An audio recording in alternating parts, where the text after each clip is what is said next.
Assalamu alaikum. Welcome back to my Storytime channel. I hope everybody is doing really good today. Today I want to share a story time about a time when I had to go to an appointment.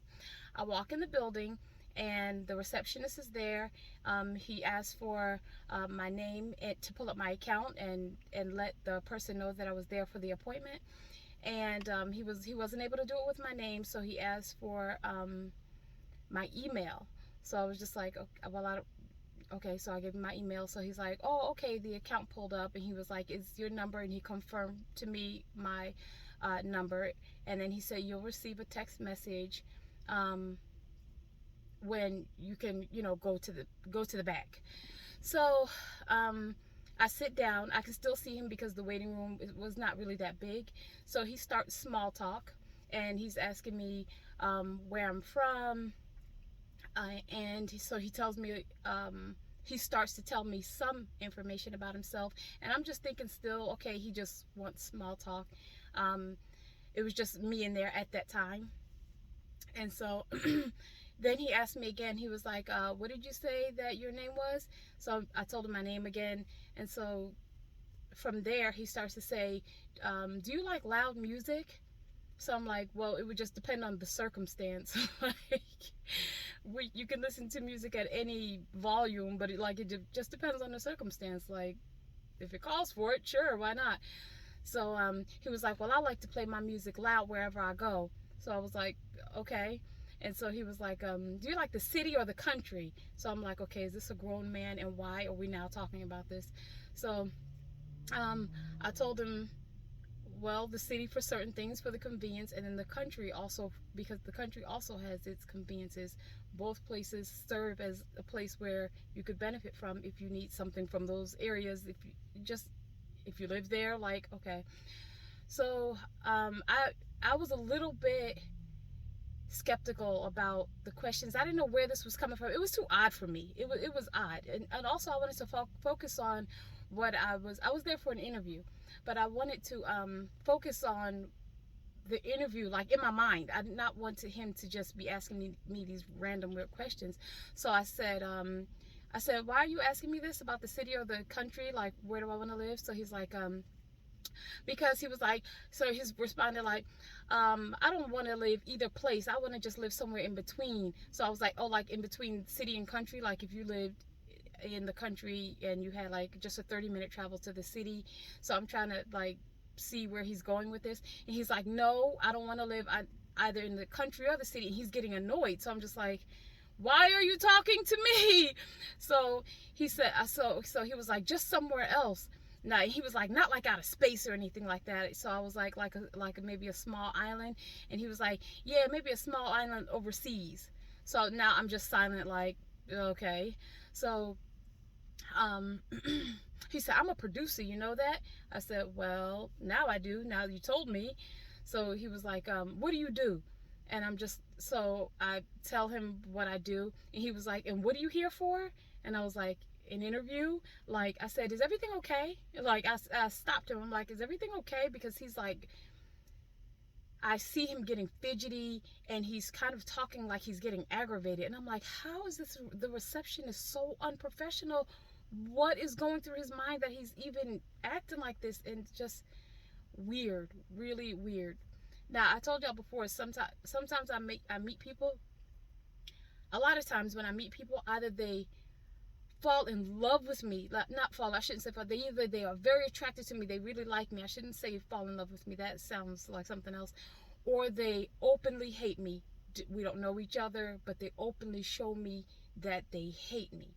So a lot of times it's those extremes. I feel like I rarely meet people that are like in between, you know. So I go into my appointment.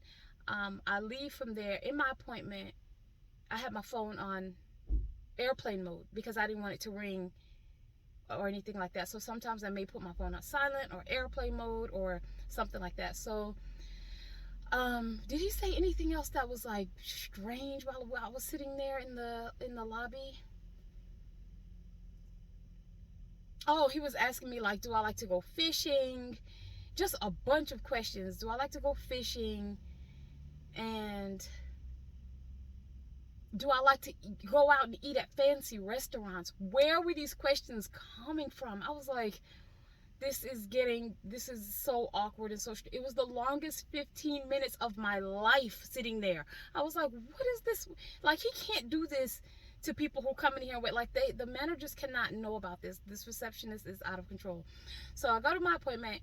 I get in my car to leave, and I took my phone off of airplane mode, and I see a ton of text messages. The very first one, it says, "This is Tim, the receptionist," and he says, "At the place where I went." And the next message says, "Are you a singer?" The next message, he's just texting me. See, I just opened the phone and I have so many text messages from him. So he's like, "Are you a singer?" And then the next one, he says, "I'm only asking because I'm a producer. And the only reason why I'm working as a receptionist is because being a producer of singers is not really making me any money." The next question says, "I hope you don't think that you're too good for me." Where is this coming from? Where was this coming from? This was so ludicrous. This was so like, what? So I'm reading this thread of like messages, like, what? And of course, like the first message said, he told me who he is. He's Tim, the receptionist from the place, where I was. So I'm reading this like, I know he has not done this to anybody else. He would not be working there. And not that management can't be questionable, because sometimes management is not good management, and they would just keep a person there just because, just out of convenience or whatever. So he says, "What's your favorite YouTube video?" What is my favorite? The next question he's asking is, it's on my phone, but I'm recording on here right now while I'm talking to you, so I can't even go through the thread of messages. I didn't block him. I never answered him, so he just never responded. And I probably should have blocked him. But like, remember I told you guys before in my other video, I'm really not the blocking type. I've blocked like 2 people before.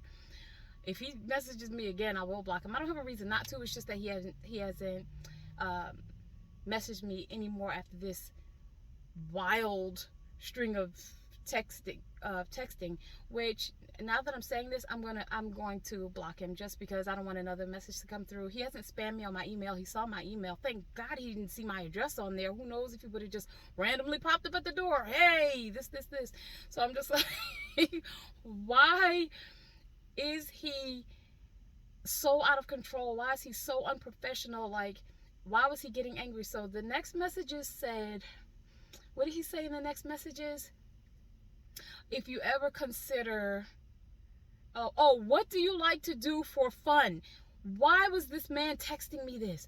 What do you like to do for fun? I would never, even if those messages were coming through, like, let's say that my phone wasn't on airplane mode and I happened to just be looking at it, I would never even be responding to these.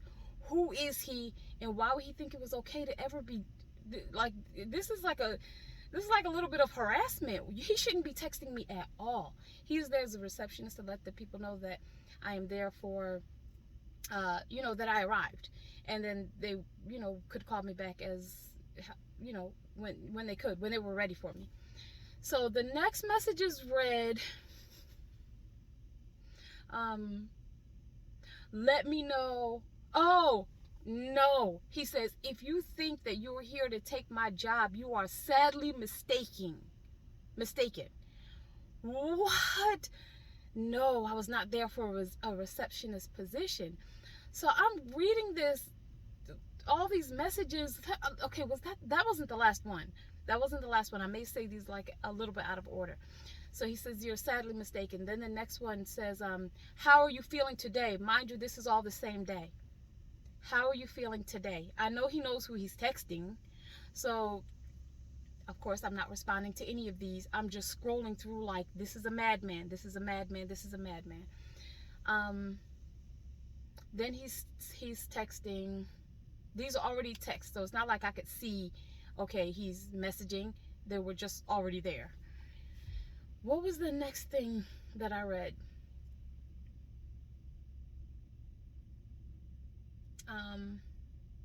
Do you have a lot of friends? Do you have a lot of, and then the next one was, do you have a lot of friends? Because maybe he hit send too fast before he put friends, whatever. He was being crazy on his cell phone that he got my number from being the receptionist. You guys, can you imagine going into an office somewhere, whatever, you could have a checkup somewhere, and then of course when they pull up your information, they can see your information, they can see your email, your number, whatever. The person getting their personal cell phone out and start texting your number from there, like, this was really not okay. So that's what I said. I'm going to block him. Yeah, I'll block him. Although he hasn't messaged me. It's been a couple of days. He hasn't messaged me, but that doesn't mean anything. I'm still gonna block him. So he says, I know you noticed the scar. I know you noticed the scar on my face. Yes, I noticed it. It was a big scar on his face, and it wasn't like a travel mark. It looked like maybe something that happened, like in his childhood or something. It was really deep, but it has been healed for a really long time. It's just, I can tell it's been healed for years, but it was just such a deep, open, long wound. It was probably maybe almost 3 inches across his cheek. But yeah, and I could see that, and like that doesn't mean anything. Like that doesn't, you could have a scar, or that's nothing to me. But he texted that to me. I know that he's saying he knows that I noticed. Okay, so he's like, do you like guys with dreads?